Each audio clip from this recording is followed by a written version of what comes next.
Once upon a time, there lived a beautiful food seller called Amora in Cute Village. Amora's food stall sat right in the center of the market. Every morning, before the sun rose, she arrived with her two assistants, Fola and Sod. By the time people opened their shops, the smell of Amora's jollof rice, grilled chicken, and pepper stew filled the air. She joined Mama Eyes and the other food sellers in the market, but it didn't take long before people started paying attention to only Amora's food. Once she opened her store, almost the whole village lined up, even before she finished cooking. People said her food was very delicious. Auntie Amara, this your food, sweet ooh. Some even said it tasted different from any other food in Cute. To the people, everything looked normal. They believed Amora was just hardworking, very fast, and friendly. She smiled at everyone and greeted her customers warmly. But behind that smile, there was something she never wanted anyone to notice. Fola and Sod had worked with her for months. They trusted Amora completely. They were loyal and never questioned her methods. But Sod was different. She paid attention to her every move. She noticed little things that didn't feel right. Sometimes, Auntie Amara would behave strangely when she thought no one was watching. Sod noticed that on some days, Amora added unknown substances into the pot when no one was around. When Sod tried to ask questions, Amora always changed the topic or avoided the discussion completely. Another strange thing was that after closing, Amora always sent Fola and Sod home early, claiming she wanted to clean up alone. She would remain behind in the kitchen, doing things she didn't explain to anyone. Sod didn't understand what was going on, but she felt uneasy. Still, the business continued to grow. People praised Amora's food openly. Some joked that it tasted too good, but no one took it seriously. However, small whispers started spreading quietly. A few customers complained of stomach discomfort after eating, but they blamed the weather or stress. Some villagers also said they dreamt about Amora's food whenever they slept. Last night I dreamt of Amara's food. Oh. Hey, me too. They laughed it off, but it was strange how often the same complaint came up. People kept returning to her stall, even when they said they wanted to try other food. It was almost like they couldn't stop buying from her. One evening, something unexpected happened. That day, Auntie Amara told her assistants she was going home immediately after closing. But instead of heading home, she took a different path. Madam Eyes, another food seller in Cute, noticed this. Madam Eyes had once been the most popular food seller in the village. Before Amora arrived, she was known as the queen of good food. Now, customers barely looked at her stall. Jealousy and curiosity filled her heart. Madam Eyes decided to quietly follow Amora. She kept her distance as Amora walked toward a quiet, neglected area at the edge of the village. The place looked abandoned, like somewhere people no longer used. Madam Eyes hid behind some bushes and watched. She saw Amora handling containers and mixing strange ingredients into a large pan she had brought along. She was saying some words slowly on her lips as she was serious about what she was doing. Madam Eyes couldn't believe what she was seeing. Out of shock, she almost screamed, but quickly covered her mouth. Unfortunately, Amora noticed movement. She stopped what she was doing and walked toward the bushes. Madam Eyes panicked and tried to run, but Amora caught up with her and pushed her back. What are you doing here? What are you doing here?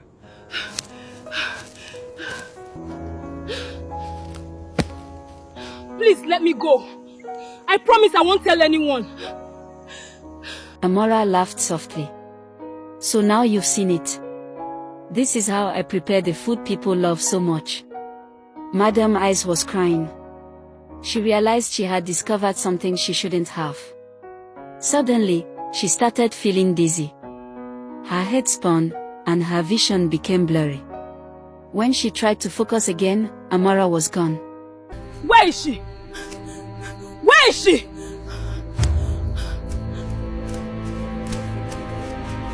She didn't get far before collapsing on the roadside. A good Samaritan later found her and took her home. When Madame Eyes regained consciousness, she was deeply shaken.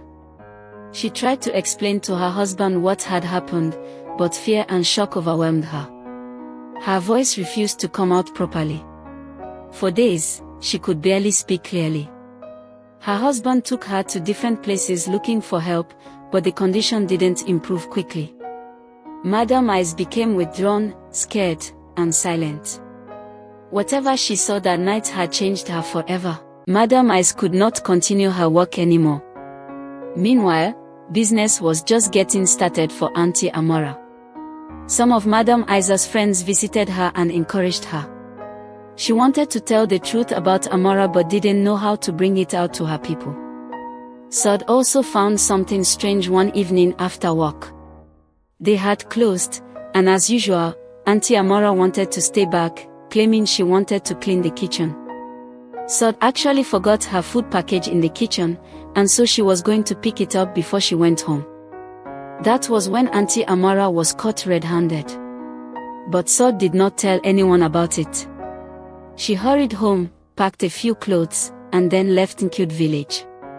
The next morning, even Auntie Amora was looking for Sod. She went to her home, but Sod was not around. No one saw her leave, either.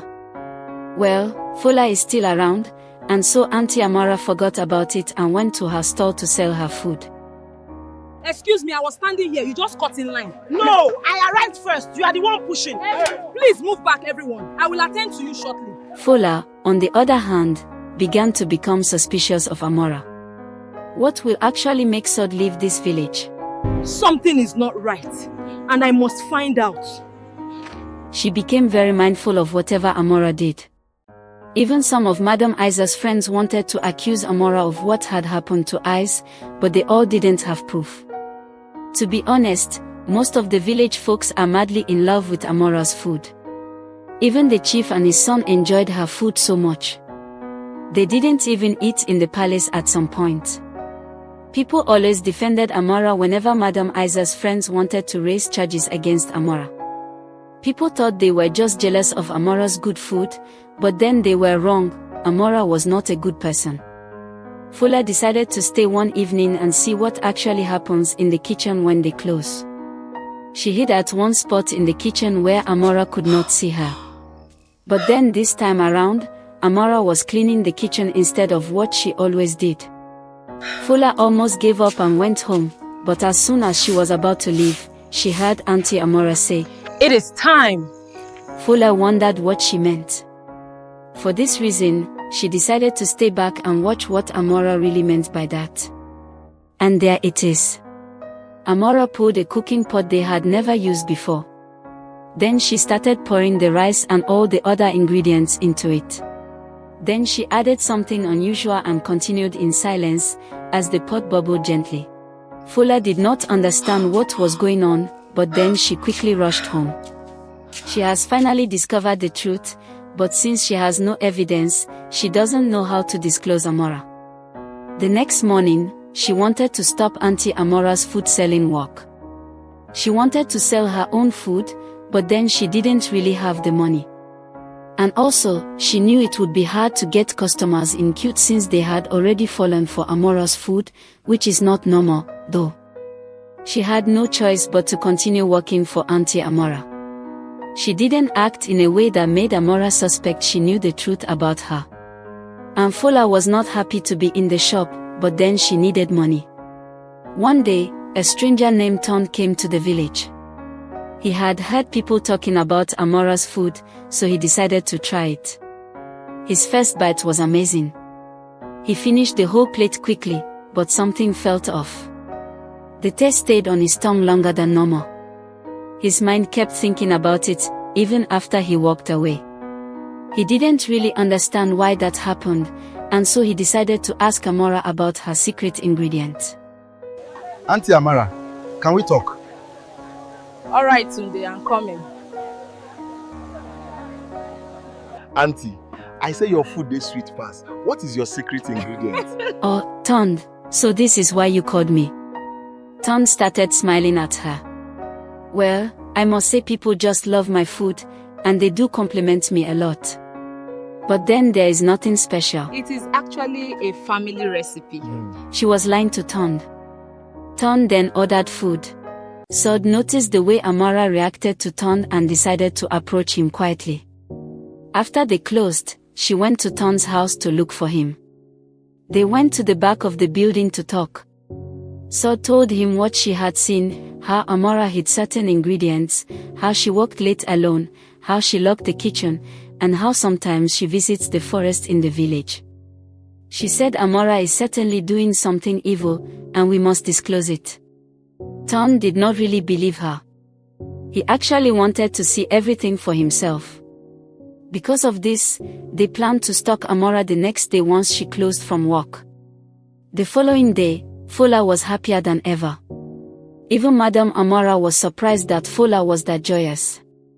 Amara thought that she was enjoying the walk. She didn't know that Fola was just happy to finally reveal her wicked acts. That evening, when they closed, Fola went to call Tond so they could go and watch Auntie Amara. The kitchen was locked, and they had to use the window to enter. They hid in a safe place in the kitchen where they can actually video Auntie Amara so she doesn't spot them. Around 11 p.m., Auntie Amara arrived with a small flashlight. She unlocked the kitchen and went inside. The light stayed on for almost 2 hours. They saw shadows moving, saw her carrying sacks, saw her mixing things secretly and carefully into her unknown cooking pot. She was whispering some words slowly on her lips as she did this. Tond filmed everything. At long last, they had great evidence against Amara. Her wicked days have come to an end. Amara wasn't using anything supernatural, but she was using some unknown ingredients that she brought from the forest all the time. That was her secret ingredient, and it made people fall for her cooking. The following morning, Tond and Sod took the evidence to the chief. At first, no one wanted to believe it, including the chief himself, because they were all in love with her food already. Amara was famous, loved, and respected. However, when they watched the video and saw the photos, they could no longer deny it. Even some customers began confessing that they had felt ill, but didn't know the cause. Then the chief summoned her and reported her to the police. When the police arrived to pick her up, she was denying everything, but the evidence was clear. Her stall was shut down immediately. She faced legal consequences for her unsafe practices. In the weeks that followed, the town recovered. People became more careful about where they bought food. Tond helped Fola to open her own small food store. She cooked well. She used fresh water, fresh ingredients, and honest practices. Slowly, customers started noticing her. People knew she was the heroine who saved them from Amara's food, and so they trusted her cooking completely. But then her food was very delicious too. And soon, her stall became very popular in Cute, not because it was addictive or mysterious, but because people trusted her cooking. Tond left the town. He was proud that he helped to stop something dangerous. Before he left, he told Fola, sometimes the things people love the most hide the biggest dangers. Always speak up, even when it's hard. The town kept that lesson forever. Amara's story became a quiet warning, not about evil or magic, but about greed, shortcuts, and the harm that comes when people ignore what they know is wrong. It reminded everyone to be observant, to ask questions, and to protect the community by choosing safety over popularity. And to this day, people still say, the food you trust the most can be the one you should question the most.